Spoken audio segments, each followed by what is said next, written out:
Hey, it's Emmanuel from TechInsomnia, and today we'll be tackling a new PC build geared towards audio editing, video production, 3D modeling, and some light gaming outside work hours, of course. Stay tuned, we'll get into it.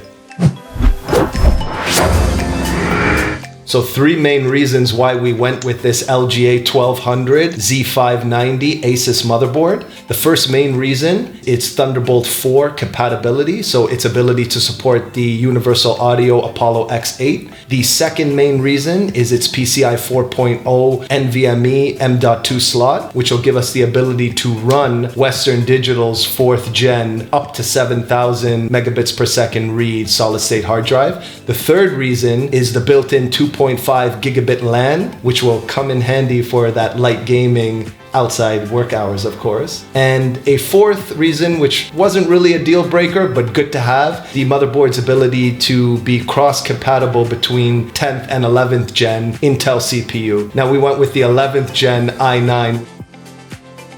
So for the graphics card, we chose ASUS's monster 3080 Ti, which comes equipped with 12 gigabytes GDDR6 RAM. I know it's gonna do the trick.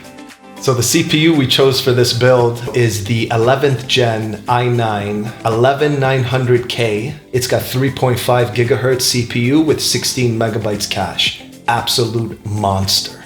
Now, one question you might definitely have is, why didn't we go AMD? We wanted to ensure compatibility with Universal Audio's Apollo 8. Not too much information online, but Intel seemed like a sure bet, and with the price tag on these parts, we didn't want to risk anything. We wanted a case that would be big enough to hold all the components, but also small enough to ensure that air would stay moving. We wanted everything to be as small as possible because this computer has to fit into a small space. I love Fractal Focus G. I've been using their cases for years. It's a Scandinavian Swedish design. They use quality materials, quality parts. Just an overall good case to have for any type of build. Now we went with Be Quiet's Dark Rock Pro 4 only because the deep cools wouldn't fit in the Fractal Focus G. Now there's a lot of good reviews about this heatsink online, so it'll be interesting to see what temps we're able to achieve on the 11th gen i9. Now in terms of cooling for this CPU, we went with the Thermaltake ring fans. I love Thermaltake ring fans, high static pressure case fans that just move the most amount of air for the least amount of noise. And because audio recording and editing is going to be a big part of this PC, we wanted to make sure that the least amount of noise emitting was achieved. So we went with G.SKILL to ensure compatibility with the majority of motherboards in the industry. We chose a maximum speed that would be the highest before overclocking. Because gaming is only going to be a secondary, we didn't feel like there was a need to overclock the RAM.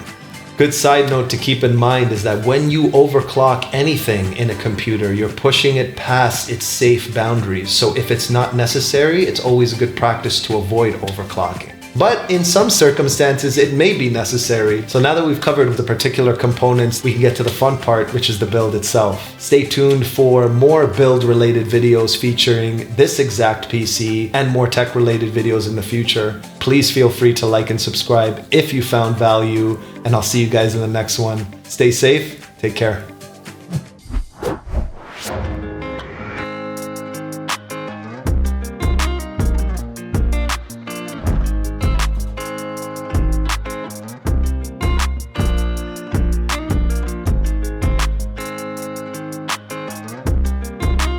Quick little pro tip for you guys, always label the front of the styrofoam before you take the case out of the box. This just helps you get the case back into the box easier for transportation or delivery if you're building for someone else. Now before we really get into it, it's a good idea to keep everything as organized as possible. So what I've done is I've taken the screws that come with the case and I've just put them into trays, which just allows for easy sorting, easy access, and just keeps everything really organized. It's good to keep your tools organized too. So I've got this slide out drawer here, which I can just kind of grab tools when I need it. And of course, my black coffee, ready to go. Now before I put the motherboard in, I'm doing something custom onto this computer on the legs of the case. Now, the plastic feet that come with this case, its only downfall is these little plastic feet, and they're very, very slippery. It's not really that great quality. So what I've done is I've replaced them with these rubber hardware. So I mean, if you look at the difference in overall height, it really gives it a nice amount of lift that's going to allow more air to enter from the bottom, as well as give this case incredible grip on any surface that my client chooses to place the computer. So just a little innovative trick. And something else I've done here is I've ensured that the power supply will go on flush. So yeah, just a little trick. I've done it a few times. Always turns out really, really well. Stock fans are out. Motherboard is in. Now that the motherboard is in, this is a really good time to just sit for a second and just take a look at the board and just pre-plan every part that's going to go in. Now that you can see where all the ports are on the board, the fan ports, you can really kind of estimate and get an idea of where you're going to run your wires, how you're going to run them, what you're going to install first, and just kind of pre-plan the build a little bit before you start putting parts in. Kind of protects you from having to take parts out and put them back in again. We want to get the wiring right the first time, so it's always good to just, once the board is in, just take a second, sit back, and just plan and assess everything. I've got the case wiring done now, and I did something really cool with the USB 3 port. One thing you always want to keep in mind is when doing this type of cabling, you want to make sure you hold the ports, so that way you're not putting pressure on the actual plugs itself and not potentially bending those pins. So I've kind of curled it underneath, and the wires are actually adjacent to each other with the zip tie holding in both points. So it adds a really, really clean look. But as I said, you want to make sure that you hold the port and that you bend the wires correctly. It's kind of hard to see here, but there's no additional unnecessary pressure on these ports, and the wires just look ultra clean. This one I'll plug in after. Time for the power supply. Fresh. Those details. Beautiful thing about a fully modular power supply is we can literally install the power supply and then choose where our cables are going to go one by one, rather than having to pre-plan, pre-zip tie, and then execute. Really, really good thing to have in any build. So I got the power supply in, and I've run the CPU power. I figured to put the hard drive bracket and the fan in, only because it'll be difficult once the motherboard power and SATA power is running through. Very, very tricky part was getting these to run cleanly behind the case. This is the CPU power to the motherboard. These are 140 millimeter Thermaltake fans, and as you can see, there's a screen in between them, which gives it a little bit more width. I just had to be very, very careful and use my pry tool to fit that in perfectly. I haven't put too much pressure on the ports. Just gotta take your time and be very, very careful when running the cables in order to make sure that you don't bend or damage any ports in the motherboard.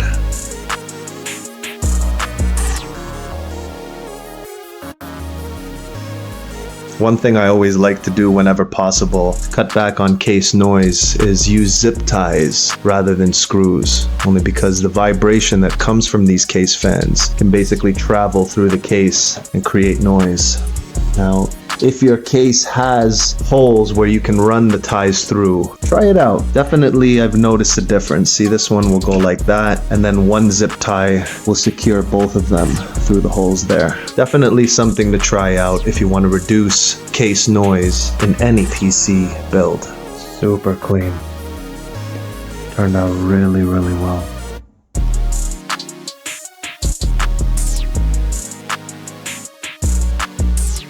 I'm using an IDE to 3-pin fan power adapter to power the 2 front intake fans and the 2 top exhaust fans. Less electricity running through the motherboard, less heat. Every little bit counts, right? A little bit less heat on the motherboard. It's all these little things added up that make a big difference. Like to put a little bit of electrical tape here on the connectors for a possible chance that those metal connectors could possibly touch the case, because I'm bending these cables and twisting them, and better safe than sorry. I can I can anticipate some people going crazy most likely in the comment section. Oh, this isn't necessary, that wasn't necessary. Look guys, all these little things added up make a huge difference. And the effort and time you take and put into it determines how good it will turn out. So put the most amount of effort into it. Doesn't hurt? The reason why there are so many zip ties on this section here leading up is because I actually used this thick cable from the power supply to create almost like a brace. So one zip tie at a time. Cable is thick enough that you can manipulate it as an actual support. Now it leads unattached to anything from here up, and if you look carefully, it's bended just enough where it's loose on both sides, so it's not creating any additional strain or pressure on the CPU power ports for the motherboard. Very important, and a neat little trick too. Takes some time and some practice, but once you get the hang of it, it's worth it. So I got the CPU and the RAM in. I was able to do something really cool here with the motherboard power connector, just to make it look really clean. Same thing with the fan connector for this fan. I just tucked it in underneath, bracing against the metal. Really clean, really nice. Time to get the heatsink in. I've heard really good things about this one. Gonna get the Western Digital Black put in now right before the CPU cooler. Perfect. Really like these new locking mechanisms here. Really cool. Super easy to install the CPU cooler. And that plate with its shape lets you see when it's really attached securely to the bracket. Very nice. Always a good idea to boot the machine before the GPU goes in. Moment of truth. Whoo! Gorgeous. Wow. This thing is like a wind tunnel. As soon as I turned it on, I could feel could feel the air coming from this thing. Incredible. Secondary 8TB hard drive is in. Did the wiring as cleanly as I could going into the motherboard here. Now it's time for the GPU.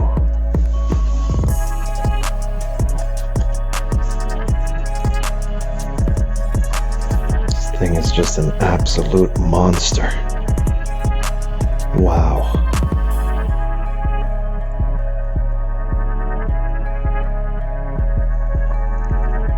Graphics card is in.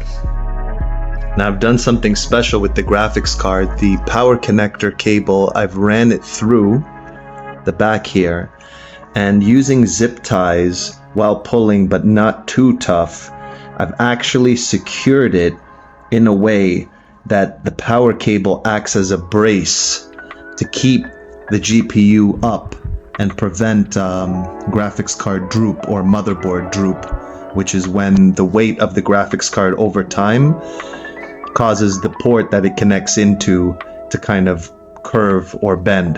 So this will actually give it extra support and prevent that from happening.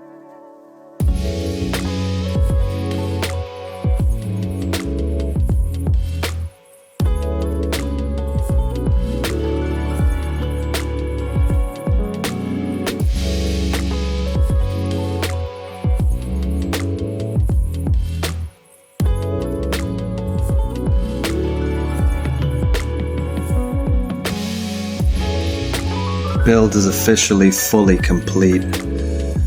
Really so happy with how the cabling and wiring turned out in this build. It's clean, well spaced out.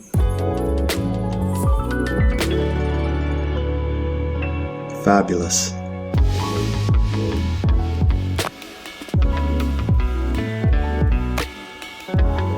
Cabling for the GPU is made in a way to support the GPU and bolster it up.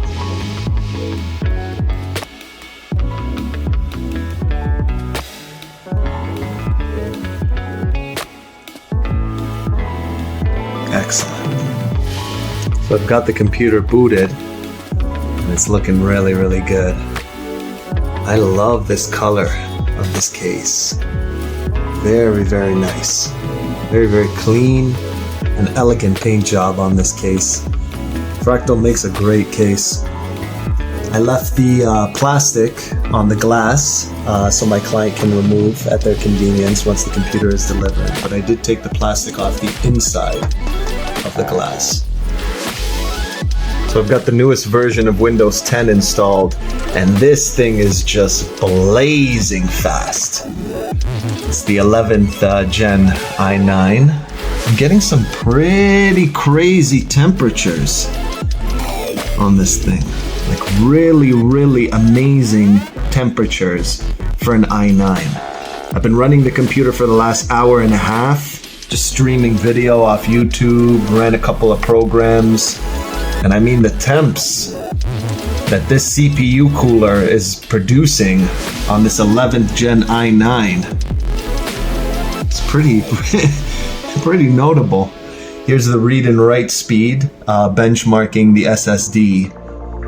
Very fast. All in all, this thing turned out really, really well. So we're just gonna do a quick boot test now. This was a really, really fun build to take on. I sincerely hope you guys found value. And if you did, please like and subscribe. It really, really helps out my channel. Appreciate all the support. You guys are the best. Thank you so much.